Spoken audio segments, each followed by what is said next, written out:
Hi, and welcome to the Breakthrough Emotional Eating podcast. My name is Kristen Jones, and thank you so much for joining me this week. So, if you have kind of been following things, and if you've been in my group and you signed up, we just recently did a Breakthrough Your Brain 5-day challenge. So, it was a 5-day challenge. It ran last week.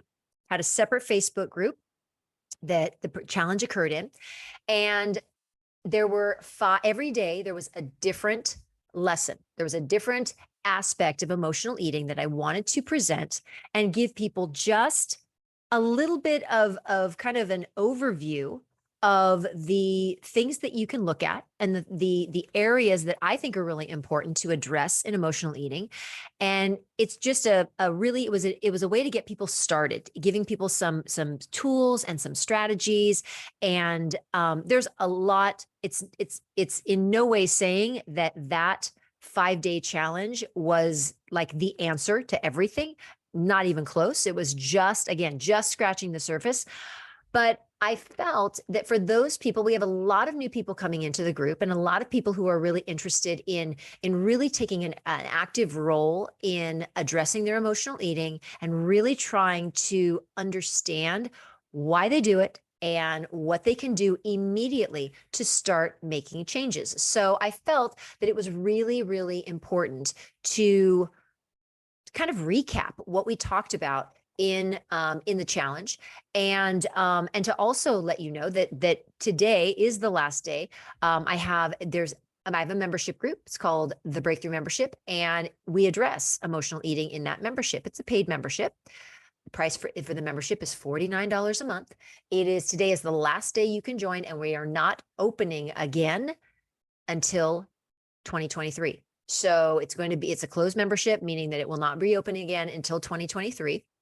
And so, but I thought that it was important to really let people know what we did and what the things are. And it's really, because I know there were people who weren't in, maybe people who just joined the group or people who just missed out. They might have signed up and they didn't go into the Facebook group because, again, all that stuff was done in the private Facebook group. So I felt like it was really important to make sure that everybody heard about this. Everybody knew what was going on, because I think that the 5 things that we addressed, again, are a great start for people to take in order to move towards managing your emotional eating and losing the weight that you want, if weight loss is something that you feel like you need. So let's get into it. So if you're listening to the podcast and you're thinking, Facebook group, what are we talking about? What Facebook group are we talking about? The free Facebook group that I have is Breakthrough Emotional Eating, www.facebook.com/groups/food breakthrough. You type that in, you're going to go straight to the request page where you can request to join. Once you come in, we just pile on the love. We have all sorts of freebies and things that, resources and offers of free calls and all sorts of things that and a free course. We have just, all sorts of swag for you when you come in. That's what you're going to get. You're going to really get equipped with a lot of information. And this is just another piece of information that, again, I want to provide for everybody, not just the people who signed up for the challenge, but for anyone who's listening, because I think all of these things that we're going to talk about today are really relevant when it comes to starting to address emotional eating. Again, much deeper things. There's lots more things to discuss and to dive into. This is just kind of it's like your gateway into the whole aspect of emotional eating.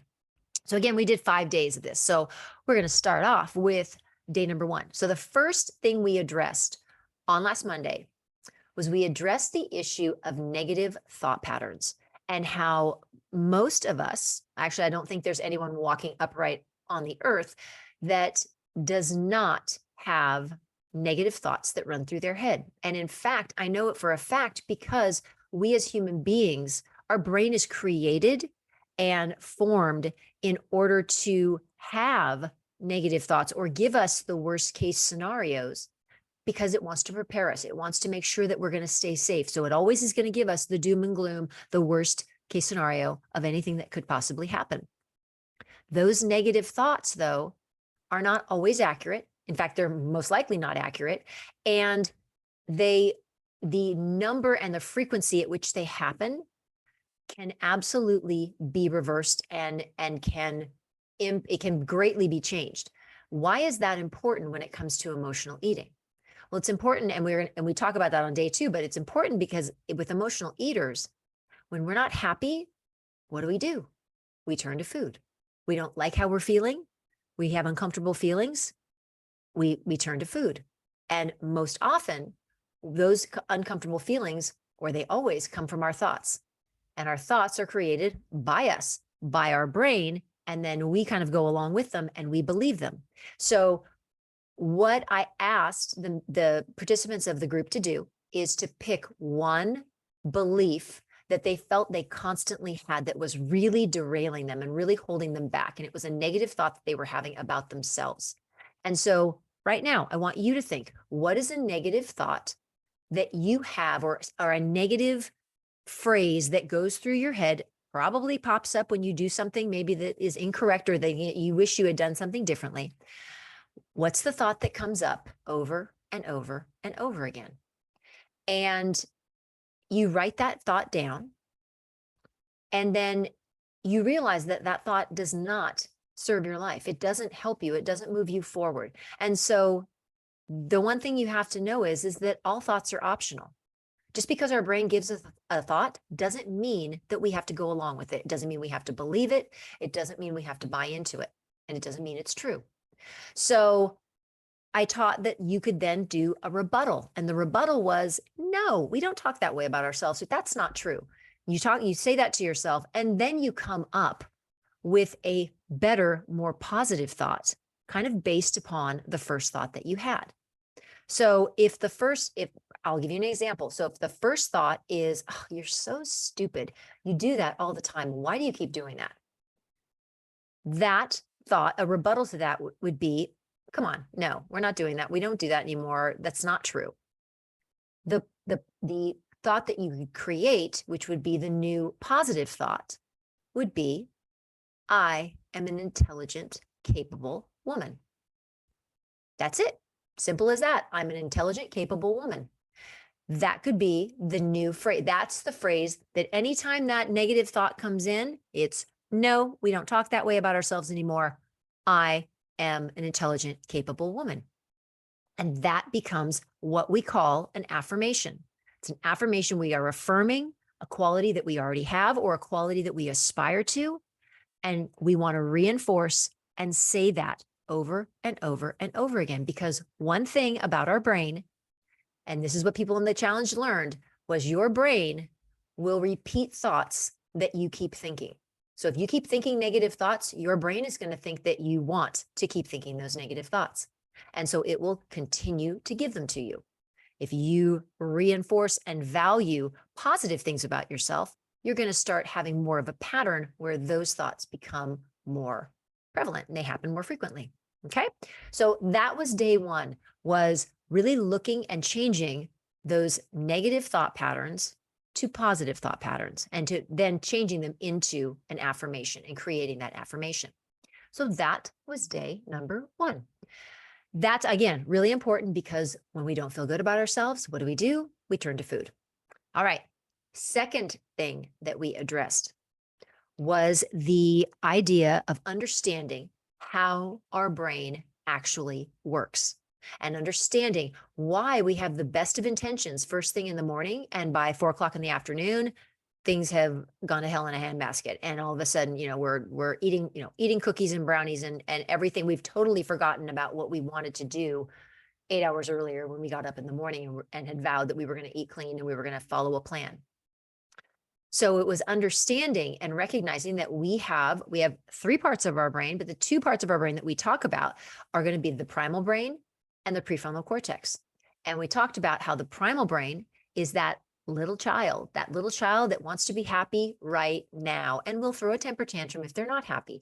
And so we reinforce that, and we have those behaviors, and we keep doing them. And our primal brain, I encourage people to name their primal brain, because it's not really it is who you are, but it's not really who you are. It's your first brain that you had. It's the oldest brain that we have, and it's the one that wants what we want, keeps us alive. So it's really important, but It's the one that in the moment forgets about what we planned 8 hours earlier. And when we're stressed, decides that it would be a really good idea to stop and get, and get a Snickers bar at the gas station. That's that part of your brain that does that. Okay. So that's called the primal brain. We also have the prefrontal cortex, which is that long-term planning part of your brain, the one that you use at work, the one that you use when you're going to go on vacation, the one that you use when you're have a home project. It's planning things out. It's taking step by step. It's doing all of that long-term planning. And so that's kind of what I would consider to be the more responsible part of your brain. And that part of your brain gets developed right around 6th, 7th grade, kind of here in California, when we start having kids go to multiple classes and they start to not be in just one classroom. Well, they do that because developmentally, kids become ready to do that. And so that's why they do it. And so we really want to have that planning part of our brain become the prominent decision maker.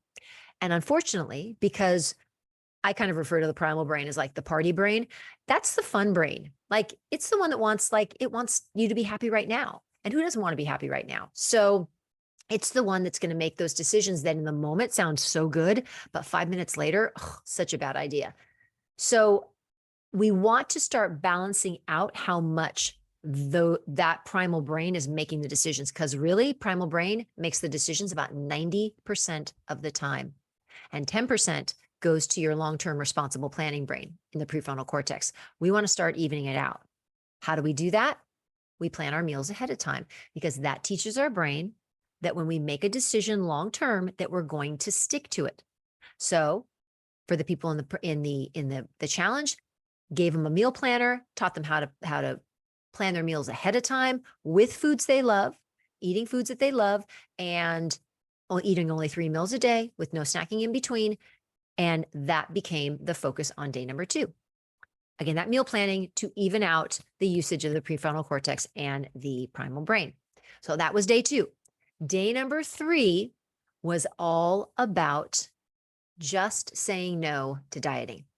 So most people who find my group, most people who are emotional eaters, are also chronic dieters. We've dieted all of our lives. And if you're like me, you thought, if I just lost 5 more pounds, or just lost 20 pounds, or just lost 50 pounds, life would be great. And I wouldn't have this obsessive thought about food. I wouldn't think about food all the time. Food would be nothing. I wouldn't even care about it. Yeah, that's not the problem. That's not the problem. Losing the weight is not the issue, because if you're an emotional eater, it's not about food. It's about everything that's going on inside you and inside your brain when it comes to your thoughts about yourself. And so we have to start being kind to ourselves, because diets are set up to be negative. Diets are set up to be punishing and to be restrictive and to create a feeling of deprivation. That's not kind. That's not loving. That's not like, oh, warm and fuzzy. No, not at all. So because I do not promote any sort of diet, I don't promote dieting at all. In fact, my whole premise is to try to get people to stop dieting and to start eating like a real person and eating foods that you actually enjoy eating. Because when you eat foods that you love, you don't have to snack all the time. You don't have to make up for it because you've been really good for these 2 meals. And so now we're going to go off the rails at night. I'm telling you, if you eat what you love during the day and you do it in the way that I teach, you will definitely be able to cut back on the amount of nighttime eating, because you're always going to get the food that you want. You're going to be able to learn how to conquer your brain, how to harness the power of your brain and not let it run off and tell you that you need to eat all the time. So day number 3 was all about giving up the diet mentality and trying to really think, I want to eat foods that I love. I want to keep reinforcing that positive thought from Monday. And when I find other negative thoughts, I'm going to take those. I'm going to have a rebuttal, and I'm going to come up with a positive thought. And that's going to be another affirmation that I'm going to add to the morning meal planning that I'm doing to balance out the prefrontal cortex and the primal brain. So everything's kind of building upon itself. So day number 3, Wednesday, was all about giving up diet mentality and not creating that negative thought about, oh, I have to be miserable in order to lose weight. It's not it's not necessary, doesn't have to happen. And I have plenty of proof with my clients of people who have lost weight eating all the foods that they love to eat, people who are diabetic, who are eating real food like real people and are continuing to lose weight. And oh yeah, by the way, their A1C is going down as well.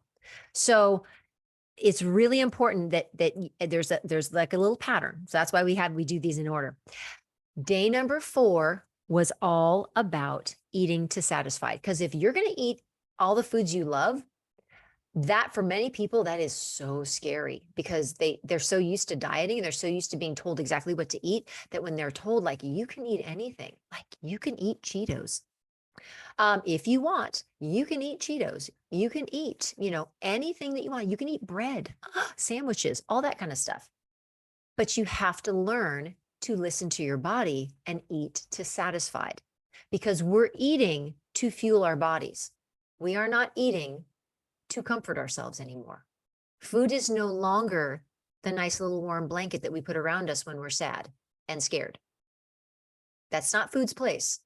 Food is meant to fuel us, to give us energy, but it is not to be your best friend. And so we have to take that little blanket that we've created of food being our comfort, and we have to put that aside. And we do that by learning how to eat to satisfied, not full, satisfied. Your body will naturally tell you how much food you need to eat in order to lose weight and to get to where your ideal weight is, because your body knows what's good for it. Your brain will fight you on it, but your body knows what's good for it. So we have to learn how to start to listen. Our stomachs are amazing, and they will tell us, and they will send a message to our brain that we've had enough food. But then there's that other part of our brain that's like, oh, no, but it just tastes so good. We want to keep eating. And that's when we know, nope, physically, I don't need to eat any more food. I don't need to. And learning how to do that is a process. I introduced that process on day number 4 of eating to satisfied. And the people in the program got lots and lots and lots of suggestions of all kinds of strategies: slowing down your eating, not being distracted when you eat, actually talking to the people that you're having dinner with, enjoying the company as opposed to everything being focused on the food at a meal, eating on smaller dinner plates, splitting your meal in half, chewing your food and actually enjoying it. Can you imagine that? That's what we talked about. That's what we focused on. Not finishing your meal in 3 minutes. So yeah, slowing down, taking your time, enjoying your meal. That was day number 4, eating to satisfied. The last thing, and what I think is the root and the real cause and the real issue for emotional eaters, is we don't process emotions. We want to react to them. We want to avoid them. We want to distract from them. We do not want to feel them. And y'all, we have to start feeling them. If you want to in any way manage your emotional eating and get that under control, because once you get that under control, weight loss becomes so much easier. But you have to get those emotions in check. And it's not controlling your emotions, it's allowing your emotions to be present, allowing them to be there, giving yourself permission to feel your emotions, because most of the time they're so uncomfortable, we cannot wait to get away from them. And food is an excellent distraction. So learning how to process your emotions, not react to them. Reacting and processing are totally different. We allow them and we process them. Reacting is like hitting a wall, throwing something, yelling at someone. That's reacting. That is not processing. When we process our emotions and we feel them and we allow them to be present in our bodies, we no longer give them all the power that we previously have given them. And so I took everyone through a step-by-step of how you actually process emotions and how you walk that step by step. And that involves recognizing where the emotion is held in your body. We hold emotions in our bodies. We can feel them. What does it look like? What is its shape? What's its color? What is it doing in your body? And then allowing it to be there and letting it just melt away. And there's a whole process. I walked people through what that looked like. How do you let that whole thing happen? And it's like and peace will just come over you, and you will be able to move past and feel what you need to feel, and not turn to food and not make food the distraction so you don't have to feel those feelings. Because you know what? You distract with food 5 minutes, 2 minutes, 30 seconds, and the feeling comes back because you didn't deal with it. It's still there. You're still holding it. It's not going to go away. So those 5 things, those 5 steps are absolutely paramount. They are I think they're the most important starting points for what I do with clients. So if that is intriguing to you and you're like, so interesting.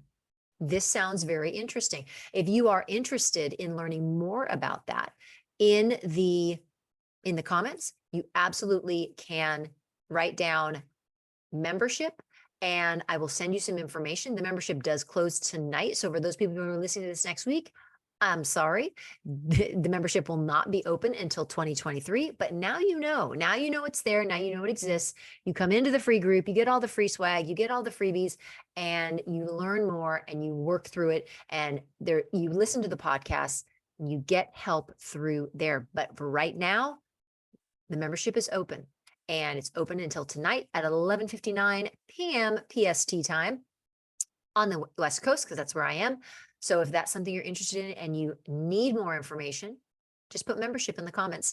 And because we are live right now, if you ever want to talk about your listening on the podcast, join the group, connect with me, answer all my own messenger messages. So please reach out and get the information that you need, because emotional eating can and absolutely can be managed and addressed, and your life can change, and you can have a better relationship with food and a better relationship with yourself.